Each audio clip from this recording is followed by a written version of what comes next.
Peace, brothers and sisters. Hope you're doing well. The last short that I uploaded, let's talk about fake energy and fake relaxation. Lots of people commented, I need a coffee after this one. You, sir, are a contradiction to the pure morality that power really is. Okay. And then this is totally untrue. Yes, alcohol is a toxin, but it makes you feel relaxed due to it enhancing the effects of GABA, the main inhibitory neurotransmitter in the brain and body. Your nervous system doesn't react, it just responds to the extra signals it's getting, telling it to stop firing off so many action potentials. Please do your research before you make a fool of yourself with another video like this. So, I am basically uploading a whole interview in which this guy would disclose a lot of things regarding a lot of bad boys that we are associating with without any knowledge. So, kindly watch the whole thing so you know what I'm on about. Thank you. I found you by accident, because I was searching about caffeine and coffee because I love coffee, and I used to drink it even if I was very, very sick. I stopped to drink it for 7 years because I was really sick, and but I couldn't recover anyway. But when I start to introduce diet and everything more, I start to get better, but in the same time, I start to drink coffee. And I saw that my body is not accepted, and I feel really, really bad, but I really like it. So I was looking for some information. If it's really good, maybe it's good, maybe it's bad, So I would like to prove myself that caffeine is good for me. And I search everything and I found you. And that's why I decided to contact you because I read your story and I read your, all about caffeine. So that's why I would like you to introduce yourself. What? Well, yeah, I can definitely introduce myself because I'm not a coffee expert, but I am a self-sabotage coach. And what we do is we get into the psychology of why people hurt themselves. That's what we're experts in. So coffee will come on our radar because there's very particular chemical aspects to coffee that changes the brain function into a weakened state. And it also weakens the body. And in the psychology of self-sabotage, a weak person there's a part of the brain that the average person doesn't know they have called the subconscious. And it's thinking very fast. It's what's in charge of your heart rate or your menstrual cycle, your hair growth or a cut healing. It does everything automatically. And it can judge if you're strong or you're weak for you without your involvement. And if you're weak, your body will comply more with direction and comply more with group behavior, group pressure.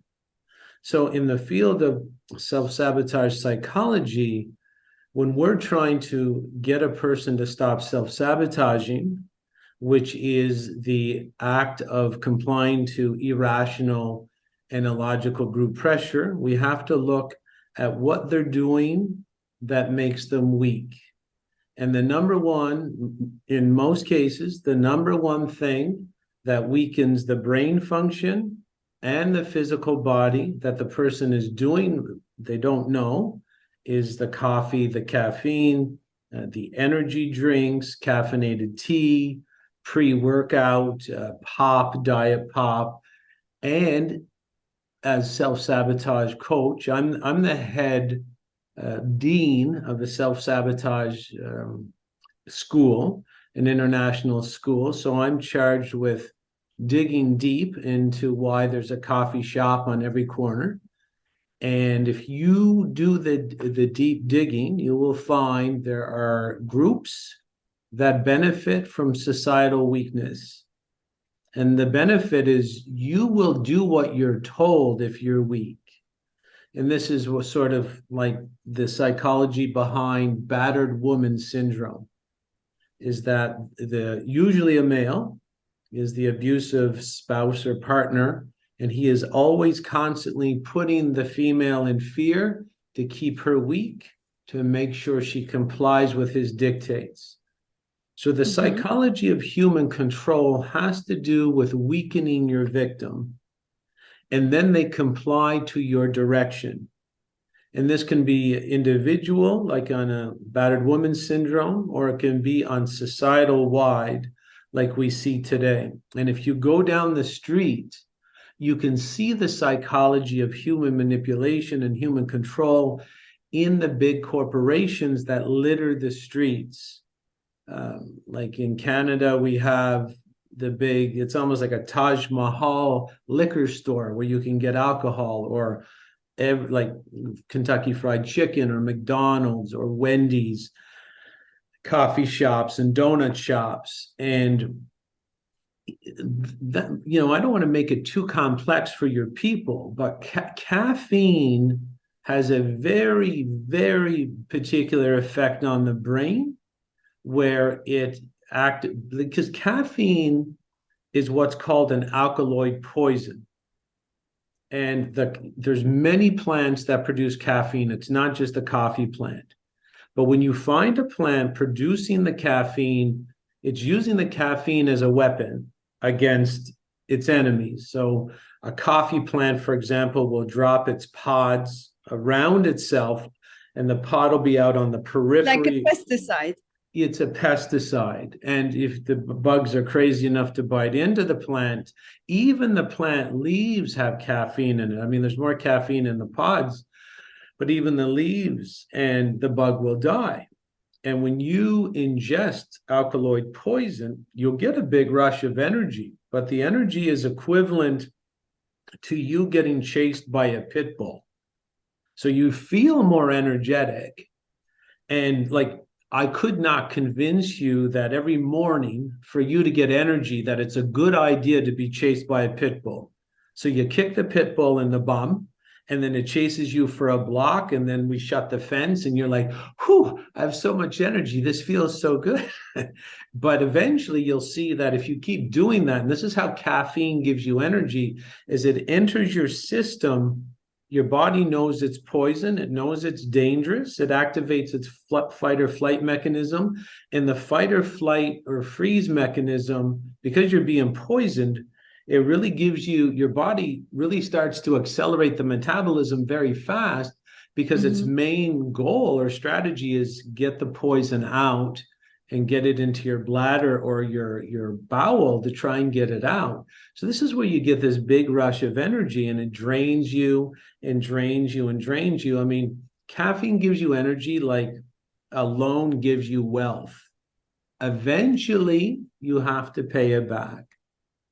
And this poisoning, and people do it, and this is, psychology of self-sabotage is also another phrase for mind control, or brainwashing, or psychological manipulation, or behavior modification. It just really means, if I'm really smart and I want to dominate you, but I don't want you to know I'm doing it, the psychology of human control has to do, if I can get you to weaken yourself, and I can get you to think it's your own decision. So you're going to think, I like coffee. I like wine. Red wine is healthy for me. Everything in moderation. So I put those into you, right? I put them in like you're a pull doll. And I pull this string. Everybody do it, Right. Because and that makes it even more acceptable. How you can live without coffee? Everybody do it. How you can live without McDonald's? So what do you eat? People asked a lot, what do you eat? If you don't eat bread or McDonald's, or you don't drink coffee, or you do this or that. So I can agree with you, but don't you think that it is really hard to convince people that it is, sorry, but okay, I have my chart here. Don't you think that it is really hard to convince people that it is some kind of, how to say, no, I don't want to use this word, theory, that is some kind of mystic theory about caffeine, because I know that it is actually, but people work every day. They want to get up, drink their coffee, go to work, and they're like robots, and some people only can see this big picture. You know what I mean? That it's not like that I have to drink coffee, for example, or I have to drink wine. And in my opinion, it is really, really hard to convince people, because in media, they can see that coffee it's really, really good idea. I don't know how it is in Canada, but in Poland, last couple of months, we had the situation where you can find in the internet, on many websites, on social media, that caffeine is really good for you. You can get a lot of magnesium from caffeine, and coffee. Yeah. And I was like, oh my God, what is going on? And and actually it was this research was done by Coca-Cola company. Right. So what kind of research do we have? Well, if you read the book Caffeine Blues, which I think you have, I'm pretty sure you got it right there. So that's by Stephen Cherniske, and you will see that he doesn't like to use the word all as a scientist. No scientist likes to use the word all, because it usually means you're trying to convince someone of something that's not true. But when Stephen Cherniske went to every positive coffee or caffeine study, all of them, with no exceptions, were funded by something called the coffee lobby. Now, the coffee lobby is similar to the pharmaceutical lobby or the military industrial complex lobby, and they have particular agendas that sometimes people would believe have to do with profit, but they also have more to do with social control. Because with social control, you can get profit at any time. So every positive caffeine study, it's fabricated, it's fraudulent, it's funded by people that may appear to have profit as their motive, but it's not profit. And if you want to know how old and like the motivations behind these groups, there's a documentary just released called Cult of the Medics. Medics is spelled MEDICS. So go to cultofthemedics.com. There's 9 chapters, chapters in the documentary, and I think it'll probably end at 12. And you will see that people might have to understand that this just isn't about coffee. This is about the people live on a people farm. This is a human farm. Your country is a holding corporation. And like you said, how can I not go to work without my coffee? You mentioned everybody wants to go to work. Let me tell you something. If you don't drink coffee, you will never go to work. You will never work a soulless, meaningless, empty job. They know that. And that's why they'll give you free coffee at work and make sure give you enough time to have your coffee before you go, because that's the rub. That's the con job. That's the ambush that you try this. Try not drinking your coffee and see how really crappy your job is. And you will Yeah. see it's so crappy that you will actually do what I did many decades ago is I went and worked for myself, making millions of dollars so that I don't have to live a crappy life and decorate it with chemicals so that I don't notice that I'm in a jail. So I don't get excited that there's a new TV in my jail cell. I have a new carpet for my jail cell, and I have some new curtains on my jail cell window. And that's why they need you on the caffeine all the time, is because the caffeine not only retards IQ and higher brain function, it makes the slavery feel groovy. And if you don't know what that means by making the slavery feel groovy, stop your caffeine and you will feel the full sting of the con, but you might not know what you're feeling. You feel this is boring. I got no energy. I'm exhausted. Of course, you're going to be exhausted I because just you're wanted to ask this question sure. because people sometimes people would like to quit coffee. And do you recommend it? Because they my patients, for example, they would like to stop with drinking coffee with many reasons, because I I asked them to do it. They have many symptoms, and I know it's because of caffeine. Mhm. So some people want to stop. And do you recommend it to stop just like that? I mean,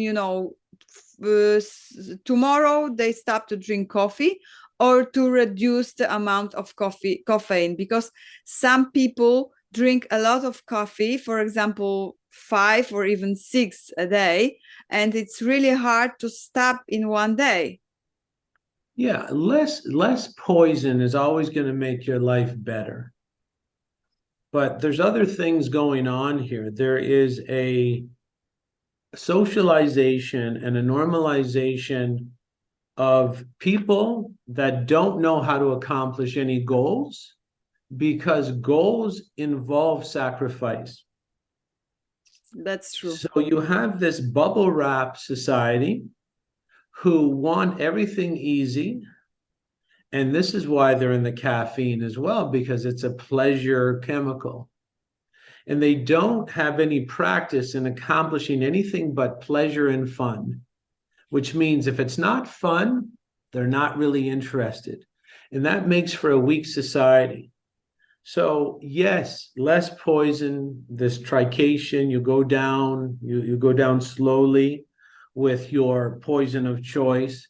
But in reality, there's a difference between an adult and a child. And a child likes things easy, and an adult knows that sacrifice is needed to have a better life. So this also has to come into the conversation, is that, yeah, it's harder to just stop the things that are hurting you, but why are you so afraid of the hard day? Why are you so afraid of the dark night of the soul, as they call it? Well, you'll finally learn something about yourself. And have you also been tricked to live as a perpetual child, which also makes you easier to control? Because children want to go from one fun event to another fun event to another fun event, get up in the morning and turn on the radio and have their coffee and go to the job they don't like. And then, they want a birthday party at the corporation or this job, and they want some fun. And then they want to, get their cookies or their chocolate, and then they want to go back and have their wine.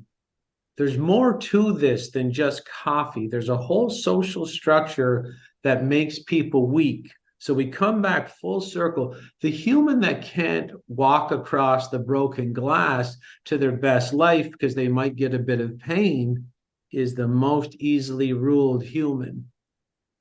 And this is why there's no thumbs down on YouTube now. There's no thumbs down on this video. You'll see below. There's no thumbs down because it might hurt someone's feelings and give them a hard day. They won't fail kids in school anymore because it gives them a hard time. They won't let any kid go and finish last in a race. But if you face a hard day, you face a hard time, you can like that kid who placed sixth place was me at one time. There was a race out of 6 people. And today, everybody would get the same first place ribbon. And when I placed sixth, it hurt me so deeply. And in that pain, I found the cure for the pain. The pain you're in, the cure is there. And I started to train and weightlift and hired a coach and eat better and became more flexible. Then the next year I came first. So this sort of socialization of being adverse to hard time comes into the therapeutic field as well, this therapy. You want to bubble wrap your clients. And let me tell you at my Self-Sabotage, if you ever hire me, there's no bubble wrap. I'm going to make you grow up real fast. Did you drink coffee in the... I did. I only drank coffee for 4 summers in Greece, and I could tell there's a big, huge problem because I would go very dark, very demonic, very bad personality. But I did alcohol, cocaine, steroids. When you were a teenager or... In my 20s and 30s. I'm 53 now. So this is the experience. Like every master was once a disaster. And it's not about the steroids or the coffee or the alcohol or the junk food or the fast food. It's the fact that they're everywhere. And that if you know how hypnosis works and suggestibility and these things, mind control, they're there. And then all the messages for you to dive in and make yourself weak are prolific throughout all the media, all the government endorsements, all the government policies. Like, the gyms were closed in 2020 in Canada, and the liquor stores and the marijuana shops were wide open. It's because it's all about weakness, and coffee on their weakness list of attacks. Coffee is number one, absolutely number one, that weakens the human to the point where they cannot think rationally, they cannot think logically, they're weakened physically, and then they become easier to manipulate because, look, that's why they call it taking candy from a baby. That's a phrase in English, taking candy from a baby. If you're weak, I can do whatever I want to you. Yes, that's true. But I'm afraid that mostly people just it's how you said that it is like that we would like to do what we wanted to do, so but anyway we don't know what we want to do. Well, I think because people, if we drink coffee, if we drink alcohol, if we eat a lot of sugar, we don't know what we want to do because we are in a system, and it's really hard to stop because I know that it's really hard to stop for people. I see this every day, and they ask me, okay, Justina, but should I really stop to drink coffee, even coffee? Or so, okay, I can't eat, for example, sweets, but can I eat another sweet? You know what I mean? So we would like to just maybe switch to other, other option, which is not exactly what we should do. I mean, for example, decaf. Many questions about decaf. Okay, so if I can't drink coffee, can I drink decaf? Yeah, I mean, if always the same thing, less poison is always better. But you're describing someone who's scrambling back to their worst life.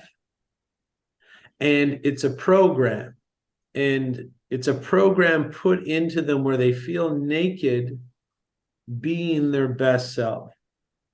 They feel naked without any poison. So when you tell the person to let go of the ledge with no poison, you see them cling back on. Can I have decaf? I need my poison. I need to poison myself.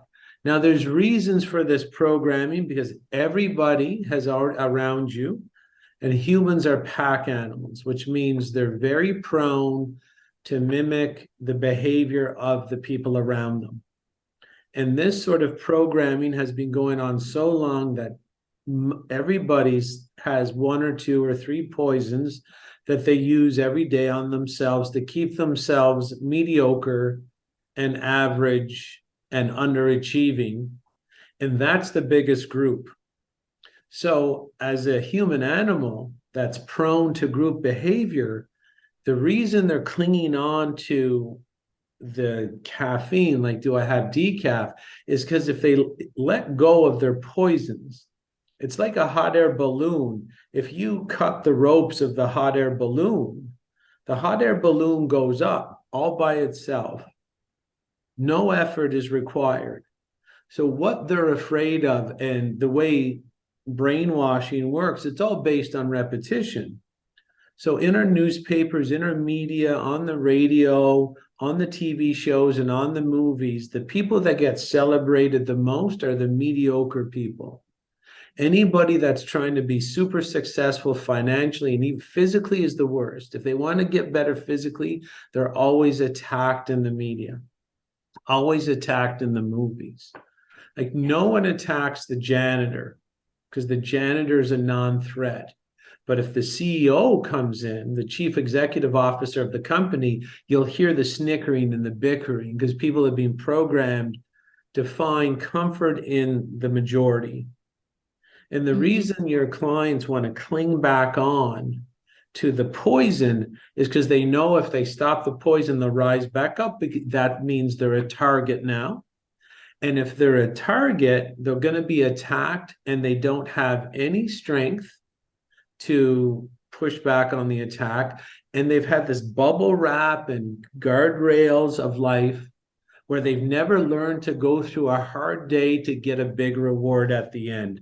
They want to go through a mediocre day with an insignificant reward at the end. They're not used to having the 3-day effort to get a big reward on the 4th day. They're not used to having a 1-year push of hard days to have something great happen in their life on the next year. They want instant gratification. They don't want to be attacked, so they cling on to the poison because if they rise up, they're targets for everybody else. And everybody that's successful will be attacked. I've done the mediocre job, and I've made $20 an hour, and I've made $2,000 an hour over a whole year, millions of dollars. And no one will attack you when you make $20 an hour. But I'll tell you, they will attack you when you make $2,000 an hour, like I do. And if you're not strong and you haven't learned to do anything hard in your life and come out the other side unscathed, of course you're going to be like, I got to have my wine. I got to be like everybody else. I got to poison myself like everybody else so I fit in, so they don't attack me. Because my self-worth, like, if you're one of those people that need to be with the group, your self-worth is based on what they think of you. So what you want to do with your life will never happen. You become a people pleaser, and that's the base characteristic of self-sabotage. You live everybody's life but your own, and at the end of the day, everybody's happy but you. You're miserable. Yes, that's true. And coffee will get you there quickly. I didn't expect it. I mean, I think that my people, my followers, because, people always need research, and tests, and always ask me, okay, but do you have research?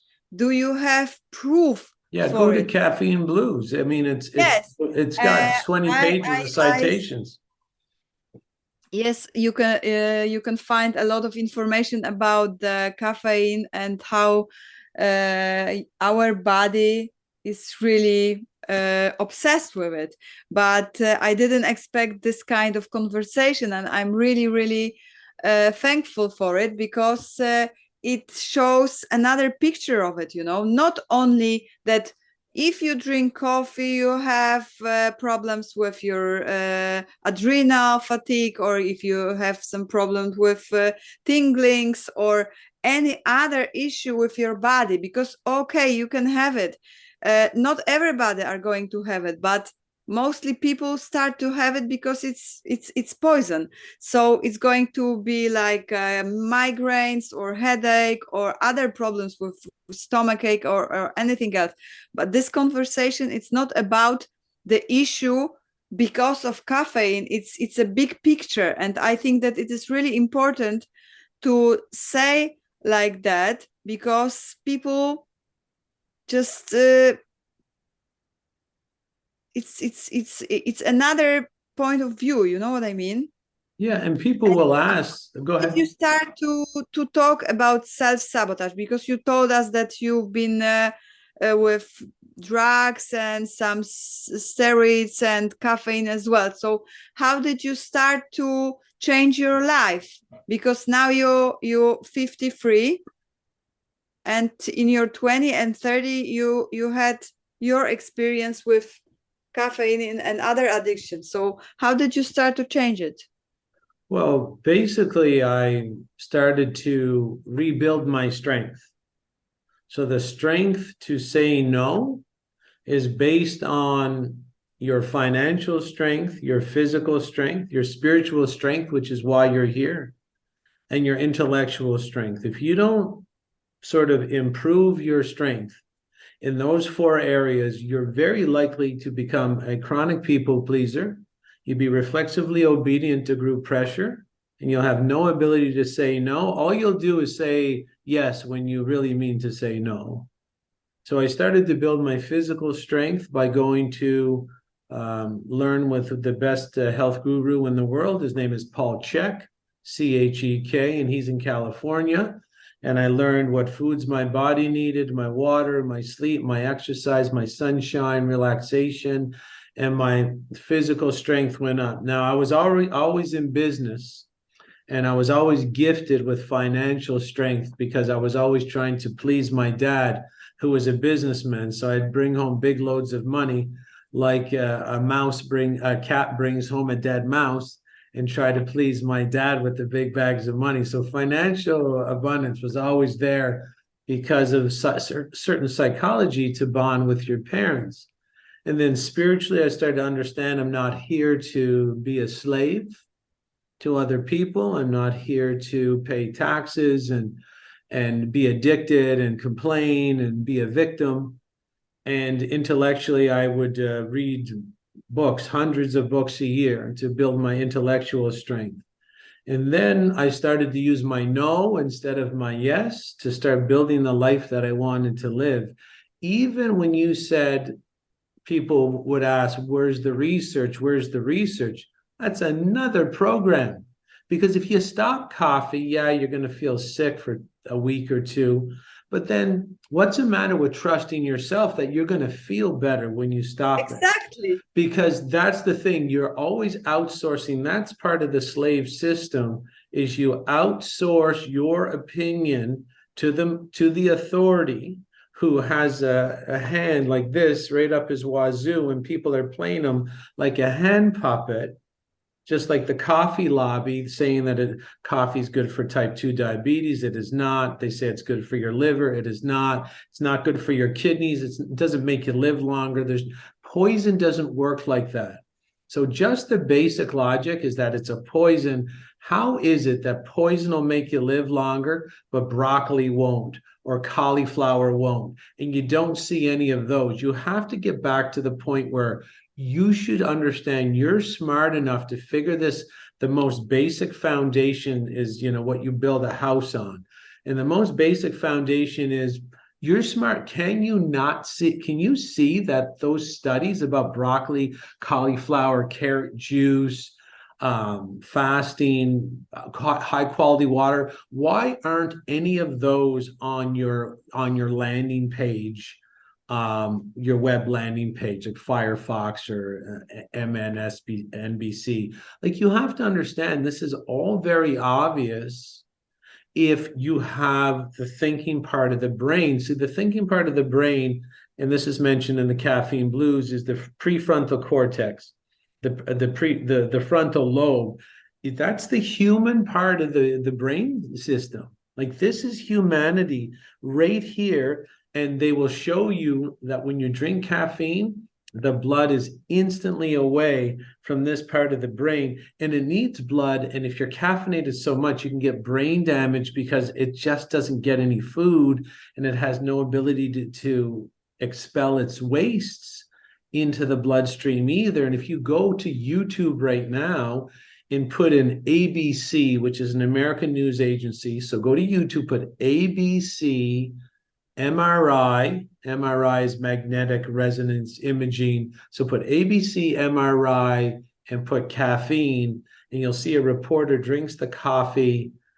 Yes, I saw it. Right. And her blood flow went down. Well, they said it was 40%, but they were eyeballing it. Somewhere in Stephen Cherniske's book, it's 52%. So when you drink only 1 8-ounce cup of coffee from a non-caffeinated sitting position, and you have it cuts off blood flow to your brain by 52% in the most high IQ, spiritual, logical, rational part of the brain.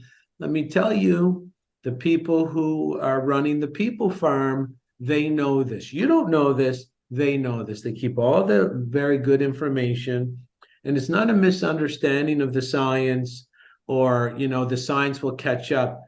That's a weaponization of the known science that's hundreds of years old. Caffeine as a brain disruptor has been known since 1650. So this is not, they get the science and then they take it off the table, they weaponize it, and then they make sure that all this stuff that gives you brain dysfunction and physical weakness is all on every street corner. And then they use the repetitive messaging, which impacts the subconscious mind, and they make you go get it. And you think it's you. And you think you're making the decision. And you're like, I love coffee. I'm like, I could make you love raw orange juice too if I made it repetitive in your media. I could make you love water. I could make you love sleeping. I could make you love anything. But they only make you love. Yeah, I know you love it because I know how mind control works. You're going to love whatever's repetitive, and you're going to think you're doing it yourself, which you're not. Yes, that's true. And I can see it very clearly because, and I think that it is because of the system, from the beginning, because when we are very little and we go to the preschool, to school or whatever, we don't get any information about our health, about our mind, about anything which is actually important for us. So I think that the same is in Canada, but in Poland we read some really I can't say even stupid things, and we have to learn it. But nobody tell us how to improve ourselves and how to rely on us. On ourselves, because it is I have a lot of questions about everything, and even really, really small things. And I'm curious, how is it possible that we lose our faith in ourselves? You know what I mean? That we have to ask for everything because we don't know what to do. Is it good to read this book or not? Is it good to go there, or should I call to Justina to have a consultation, to maybe to other person? We just can't feel our the inner power of us. You know what I mean? That's That's so true, and that's why I told you that this conversation was unexpected for me. I mean, really happy to have it, because also I can say that for me personally, it's really, really important, because for many years I was really, really sick. I was home banded, and I couldn't walk for 5 years. I had Lyme disease, and many years before, I also feel really, really bad. I visit many of doctors, and I used to believe them that I should rely on them, because they gave me a lot of medication, a lot of, they told me that I'm depressed, and it's not possible to have this kind of issues, because it's not possible to be as sick as I was, and I stopped I stopped to, sorry, I stopped to, I have problems with the word. Your English is good. Believe it. No, to Yeah. believe it, Right. I stopped to believe it, because they told me that they can't do anything for me. And they told me that I'm done, that it's not possible. And I was 30. So now I'm 43 years old, and I don't have to go to any doctors, any of doctor, and I don't have to ask if I should take this kind of pill, and the other one. And I can say that it was I start, because I start my company. I love grain. I'm the owner of the company I Love Grain. I start to produce pillows, and when I was feeling better, and I start to push myself that I had to do this. I had to do this, and I start to drink coffee once again. I stop it for 7 years, and I start again. And in one moment, when I was started to feeling bad because of my liver, and the headache, I was very anxious, and a lot of issues. I was thinking, Justina, what are you doing? You are going back at the same point when you started. And so I stopped with caffeine, and I started to see the improvement of my mental clarity, my body, and I start to feel that I'm not able to work like this at the end of my life, because it's hopeless.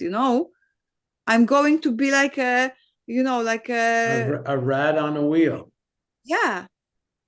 And that's why I'm saying that this conversation, it's for me personal, it's so important, because I know that I made a really good decision about caffeine, and sometimes I feel it, I just need it, I just feel this, and I know that it's something is wrong with me. I mean, that I want to it's like self-sabotage, that I want to crush myself, or how to say it, just Well, self-sabotage happens when you're achieving more than the average. So when you feel yourself getting a little higher than the average, don't forget we're pack animals. We like the group. So the smallest group is this, healthy and wealthy. They're right near the top, very small group. And you have to stand up there strong, because you're going to get a lot of fire or flack from what we call the itty bitty shitty committee. And the negative Nellies are going to try and bring you down, because they're afraid for you too. Like, don't forget, they're pack animals as well. So they're going to try and bring you back into the wolf pack by telling you, you're rising too fast, you're too thin. Are you sick? If you're thin, they're asking you if you're sick, because they're 220 pounds themselves. And they're always going to try and bring you back as a protection mechanism to you. They think you're as afraid as they are.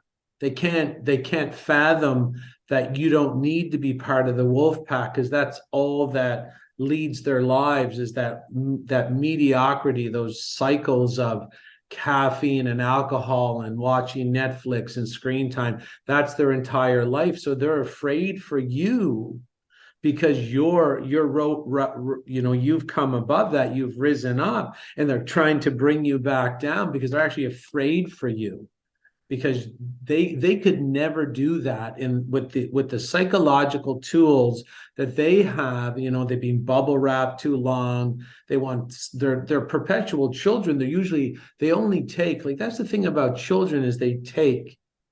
And it's okay that children take because they can't provide for themselves. But you have the average adult today, like at the age of 14, there's supposed to be a break.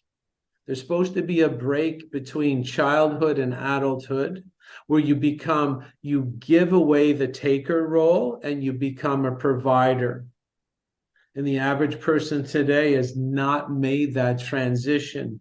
They want the government to help them. They want someone else to fix them. I was talking to one of my friends before I got on today. She wants a Mercedes-Benz G-Wagon. It's $150,000. But she doesn't want to go out and earn it herself. She wants to find a man to buy it for her. She wants to get it without any sacrifice, without any effort. And that's this has a lot to do with coffee, because coffee keeps you in this comfort coma. But so does alcohol, so does sugar, so does, like, marijuana is legal in Canada, coast to coast. And the group that rules us knows that if they can sedate and tranquilize the population by many different chemicals, that they become normalized, that everything's supposed to be fun, and they can't accomplish anything of greatness.